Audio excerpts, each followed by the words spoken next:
प्रिय मित्रों नमस्कार, वंदे मातरम। पुलवामा में बलिदानी 45 वीर जवानों तथा घायल 44 जवानों के प्रति दुख का सिलसिला अब बीती बात तो हो गई है। सियासत का दौर शुरू हो चुका है। कीचड़ के पुराने गड्ढों में फिर से पानी डाल दिया गया है। कीचड़ तैयार किया जा रहा है, नए गड्ढे खोदे जा रहे हैं। कीचड़ फेंकने का सिलसिला जारी हो चुका है। गंदी राजनीति के गंदे खिलाड़ी फिर से मैदान में जम गए हैं। पार्टियों में गठजोड़ हो चुके हैं और गठजोड़ की भट्टियां गर्म हैं मतदाताओं के लिए गोल गोल मीठी जलेबियां चाशनी में डाल करके परोसने के लिए। मैं देख रहा हूं कि एक और जनता संविधान की धारा 370 हटाने के लिए हस्ताक्षर अभियान चला रही है। उधर बिहार की राजधानी पटना में जेडीयू के सदाबहार नेता और वर्तमान मुख्यमंत्री नीतीश कुमार जी ने अपना अंगद की तरह से पैर जमा दिया है कि धारा 370 तो हट ही नहीं सकती। 70 को खत्म करने की कोई बात ही नहीं हो सकती। और आप जानते हैं हम लोगों का तो शुरू से ये स्टैंड है, धारा 370 को क्यों हटाया जाएगा। संविधान के अंदर प्रावधान किया गया, इन सब चीजों पर कोई बहस नहीं करनी चाहिए। आतंकवादी गतिविधियों और आतंकवादी गतिविधियों को नियंत्रित करने के लिए, उसका जवाब देने के लिए जो भी जरूरी कार्रवाई करनी चाहिए। लेकिन इसका मतलब थोड़ी है कि कश्मीर पर कुछ कह दीजिए या आप धारा 370 की बात, मैं नहीं समझता हूं कि धारा 370 की हटाने की बात कभी हो सकती है। उल्टा पुल्टा ऐसी बात नहीं होनी चाहिए। कश्मीर के जितने लोग हैं सब भारतवासी हैं। इनकम वाह हुई जात है ना भैया। 5-10 साल दुशाला की फैक्ट्रियां बनवा ली हो तो बिहार के बेरोजगार मर्दनवा को काम धाम मिल जाई ना। आखिर नीतीश चचा को का हुई गवाह रे भैया। बुढ़ापा में दिमाग सठिया गवाह है या फिर महबूबा मुफ्ती का ये असर हुई गवाह है क्या। तो ननकू भैया को कौन समझाए कि इसी स्टेटमेंट मात्र से कितना मुस्लिम वोट जनता दल के पाले में फिसलते हुए चले जाएंगे। उधर गडकरी जी ने वचन दिया है कि सिंधु जल समझौते के खारिज कर सिंधु नदी का 100% पानी भारत की नदियों में आएगा और पंजाब हरियाणा दिल्ली को अधिक पानी मिलेगा। परंतु मित्रों यह स्पष्ट बता दूं कि यह भी अभी इतना आसान नहीं है। इस कारण से भारत को अंतर्राष्ट्रीय स्तर पर दबाव झेलना इतना आसान नहीं होगा। दूसरे देश में बाढ़ भी आने की समस्या उत्पन्न हो सकती है तथा अन्य देशों से हुए कई समझौतों पर इसका असर हो सकता है। कांग्रेस के सुरजेवाला जी ने स्पिन बॉल और गुगली फेंकना आरंभ कर दिया है अपने चिर परिचित अंदाज में, परंतु अब आवाज में वो जवानी की कड़क दिखाई नहीं देती जब से बेचारे हरियाणा के जींद में विधानसभा का उपचुनाव बड़ी शानदार तरीके से हार करके लौटे हैं। केंद्रीय कर्मचारियों तथा पेंशनर्स को कल वित्त मंत्री अरुण जेटली ने एक बड़ा जबरदस्त बोनांजा दिया है, 3% महंगाई भत्ता।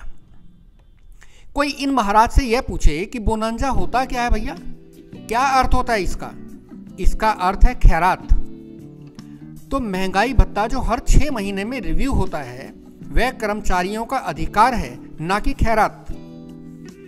आपका यही अंदाज तो मार गया है आपको जेटली जी, दूसरों को बेवकूफ समझने का तथा नीचा दिखाने का। वरना अब तक कम से कम एक चुनाव तो आप अवश्य जीत गए होते और आपको सरकार में पिछले दरवाजे से नहीं लाया गया होता। सीमा के उस पार इमरान खान ने लश्कर तैयबा के सरगना हाफिज को बैन कर दिया है और वहां द्वत्थड़ मार मार करके रो रहा है कि पुलवामा कांड में तो जैश ए मोहम्मद के मसूद अजहर ने किया, बैन तुम लश्कर को कर रहे हो। भारत ने पाकिस्तान का मोस्ट फेवर्ड नेशन का दर्जा हटा दिया और वहां आलू 100 रुपए किलो, टमाटर 200 रुपए किलो हो गया। और उधर से भारत आने वाला सूखा मेवा छुआरा करोड़ों का धूल चाट रहा है वहां पर और रो रहे हैं आवाम कि चिकन करी और मटन की ग्रेवी में टमाटर के बदले अब छुआरे डाले क्या, और ओलो का परोठा कैसे खाएं, क्योंकि ओलो भी यानी आलू भी तो 100 रुपए किलो है। अरे इमरान जल्दी से मोदी से सुलह समझौता करो भाई। लोग कटोरा लेकर बोल रहे हैं अल्लाह के नाम पे एक टमाटर कटोरे में डाल दो जनाब। अरे भाई एक अदद आलू गरीब के कटोरे में डाल दो, खुदा मेहरबान होके आपको AK-47 की 100 गोलियां दे देगा। इंटरनेशनल कोर्ट ऑफ जस्टिस में कल आखिरी बहस कुलभूषण यादव के केस में संपन्न हो गई। फैसले का इंतजार है। बहुत मज़ेदार बात तो यह है कि पाकिस्तान ने वहाँ पर यानी इंटरनेशनल कोर्ट ऑफ जस्टिस में दलीलें देने के लिए क्या सहारा लिया, क्या आप जानते हैं? सुनने के लिए दिल थाम लीजिए। भारत के बिकाऊ पत्रकारों करण थापर तथा परवीन स्वामी के भारतीय अखबारों तथा न्यूज़ चैनल्स के लेखों तथा स्टेटमेंट्स का। आपको सुनकर शर्म आ गई, परंतु इन बेशर्मों को अगर शर्म आती तो यह भारत विरोधी लेख ही नहीं लिखते। अभी भी पाकिस्तान भारतीय जयचंद नेताओं द्वारा अब कहे गए सो कॉल्ड टेररिस्ट जैसे शब्दों तथा टिप्पणियों का सहारा ले रहा है। तो आप क्या समझते हैं कि सेंस ऑफ ट्रेटरशिप सिर्फ कन्हैया कुमार, खालिद, अनिर्बान और सिद्धू में ही बसती है क्या? हाँ, लगे हाथ यह भी बता दूं कि सितंबर 2017 में बंगलोर में जब नक्सलवाद समर्थित लेखिका गौरी लंकेश की हत्या हुई तो 24 घंटे के अंदर ही राहुल गांधी ने तथा कम्युनिस्ट नेता सीताराम येचुरी ने यह स्टेटमेंट दी थी कि इसमें आरएसएस नेताओं का हाथ है। इसी संदर्भ में आरएसएस को बदनाम तथा उस पर झूठे आरोप लगाने के मामले में मजगांव, सिवरी, मुंबई के मेट्रोपॉलिटन मजिस्ट्रेट ने दोनों को नोटिस इशू किया है तथा दोनों का आईपीसी की धारा 500 के अंतर्गत दोषी पाते हुए उन पर डिफेमेशन का केस चलाने की इजाज़त दे दी है। इमरान खान आज परेशान नज़र आता है। उसकी 6 मिनट की स्पीच में 20 एडिटिंग कट्स हैं। उसे मालूम है कि भारत में इतनी ताकत है कि वह उसके क्षेत्रफल में 20 कट लगा सकता है, परंतु वह निश्चिंत है।